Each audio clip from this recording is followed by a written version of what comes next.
Hello， 大家好，我是亚当。今天我们一起来聊聊这双阿迪达斯最新推出的利拉德9代。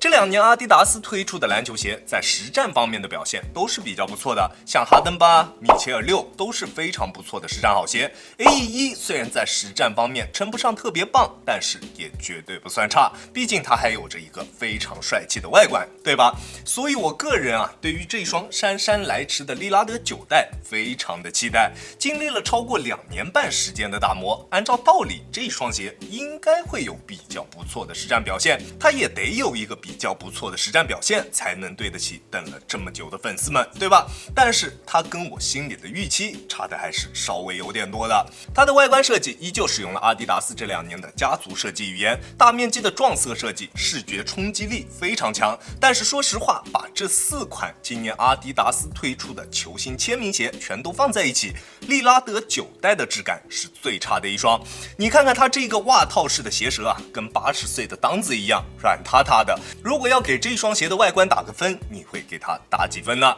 ？OK， 那我们还是先来看一下这双鞋的基础3要素：抓地、抗扭、稳定性。看一下在这3项篮球鞋的最基本要求上面，这一双利拉德9代是否能够达标。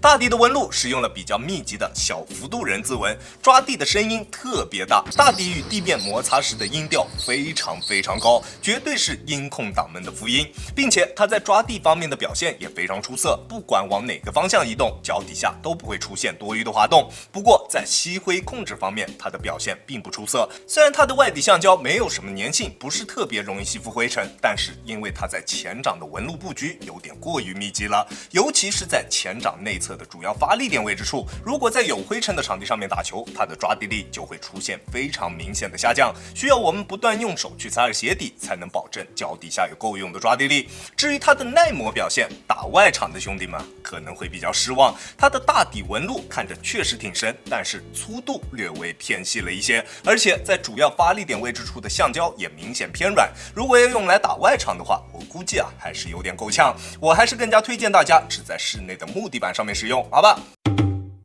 抗扭一直都是阿迪达斯的强项，阿迪达斯的篮球鞋中底刚性过剩的确实不少，但是你要找出哪一双鞋抗扭不行的，好像真的没多少。而这双利拉德9代依旧延续了阿迪达斯的优良传统，透过它半透明的外底橡胶，能看到它在中底和外底之间放置了一块8字形的 TPU 片，并且在球鞋外侧还有一块从鞋头一直延伸至后跟的 TPU 材料，进一步提升球鞋的强度。在做一些对抗蹬地或者是大幅度变向动作的时候，球鞋的整体姿态不会出现明显的形变，强度非常高。而且侧面的 TPU 材料以及大底都在前掌做出了自然弯折点的引导，自然弯折点也非常合理，在实战的过程中不会有任何拉扯足弓的感觉，抗扭和自然弯折点都没有问题。不过在足弓支撑方面还是稍微有一点点的欠缺，双脚在鞋内感觉不到球鞋对于足弓的承托。对于足弓支撑要求比较高的兄弟们，在购买了这一双鞋之后，可能还是要考虑一下是不是要给它更换一副带有足弓支撑的鞋垫，好吧？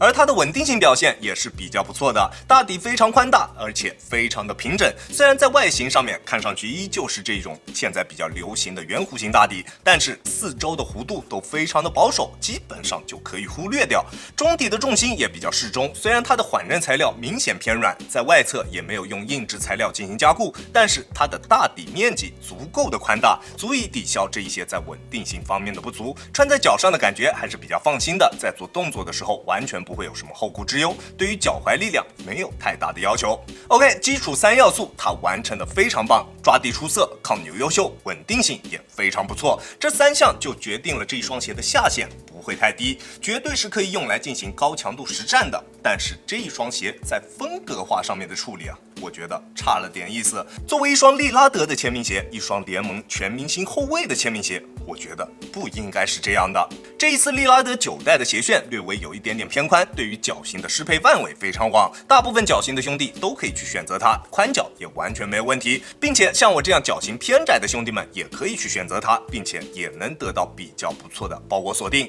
拉紧鞋带之后，它对于前掌的锁定非常棒，在变向或者侧向蹬地的时候，双脚在鞋内几乎不会出现位移，窄脚的兄弟也不需要去担心。但是它的后跟锁定就稍微有点拉胯了。了。大家不要被它这一个外观给欺骗了，它的袜套和鞋舌是一体的，但是鞋舌两侧全都是空的，并不是一个完整的全掌内靴。这种做法有点像我们小时候穿的那种假领衬衫，单纯只有装饰的作用。而且它的鞋舌开口做的也特别大，即使是把鞋带拉得非常紧，也完全固定不了我们的脚踝。在实战的过程中，总有一种脚踝处空空的感觉，再加上那偏滑的内衬材料，在跑动的时候还会有一些轻微的掉跟感，体验并不是特别好，鞋脚一体性只能算是中下的一个水平。至于它的尺码选择，还是按照大家正常的阿迪达斯尺码去进行选择就行。我平时耐克穿42.5，李宁穿42，这双鞋我选择42码还是比较合适的，大家可以适当参考一下。而它扎实的鞋面用料，让它拥有了出色的侧向支撑，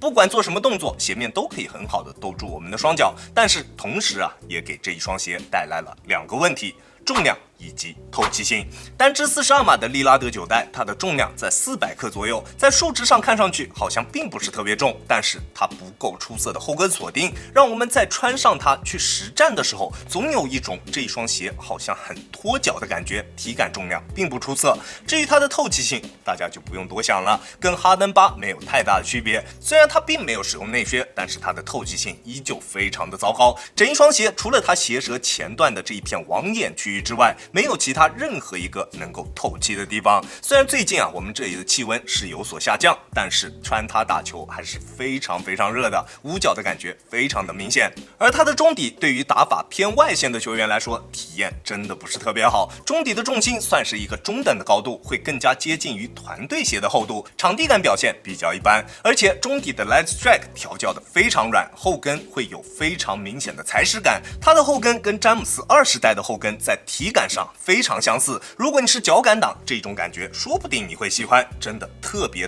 软，但是几乎没有任何弹的感觉。好在它在中底放置了一块面积非常大的 TPU 支撑片，能在一定程度上提升它在反应性以及滚动感方面的表现。而且前掌指骨区域的 Light Strike 也用硬质的材料进行了加固，在发力蹬地的时候，脚底下的感觉还算不错，不会有特别明显的泄力感。而厚实且柔软的 Light Strike 给我们带来的是出色的缓震。我180斤的体重，在单纯用脚后跟着地的时候，也几乎感觉不到震脚。缓震可能是这一双鞋身上最大的一个优点。至于它的中底过渡，这一双鞋的表现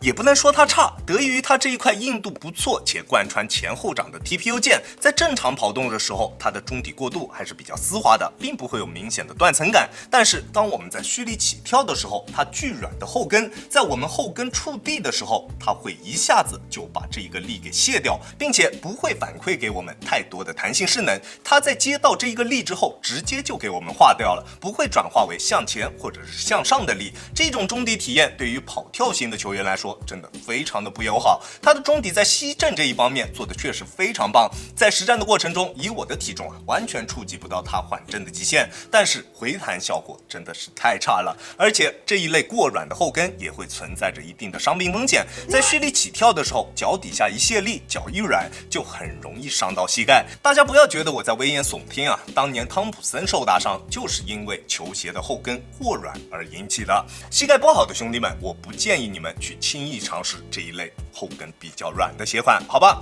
那一定会有兄弟问，像 GTCut 3 AJ329 这样的鞋款，他们的后跟也都非常软，但是为什么那些鞋款我却说好呢？它们之间的差距在于材料的回弹性能上。如果把利拉德9代的中底材料换成全掌的 Boost， 那这一双鞋在实战性能方面一定会有质的提升。当然，如果这一双鞋没有任何的定位，我们只把它当做一双团队鞋款来看待，那我觉得也没什么问题。大体重的内线球员甚至还会比较喜欢这一双鞋。但是这是利拉德的签名鞋全明星后卫的签名鞋所有粉丝们等待了2年多的一个鞋款这样的表现，不知道大家是不是愿意买账？反正我自己是没有办法接受的。那还有的兄弟可能又会问， Light Strike 一般不都是衰减比较快的吗？那这一双鞋在中底衰减了之后会不会好一点？我个人认为是比较困难的。以前那些被诟病 Light Strike 衰减快、缓震差、脚感硬的那一些鞋款，他们的中底普遍都非常的薄，而这一双利拉德9代它中底的 Light Strike 超级厚，差不多得有3.5厘米左右，即使是衰减了之后，也不可能衰减成一双薄底快靴。所以想要购买这一双鞋的兄弟们，务必要考虑清楚，好吧？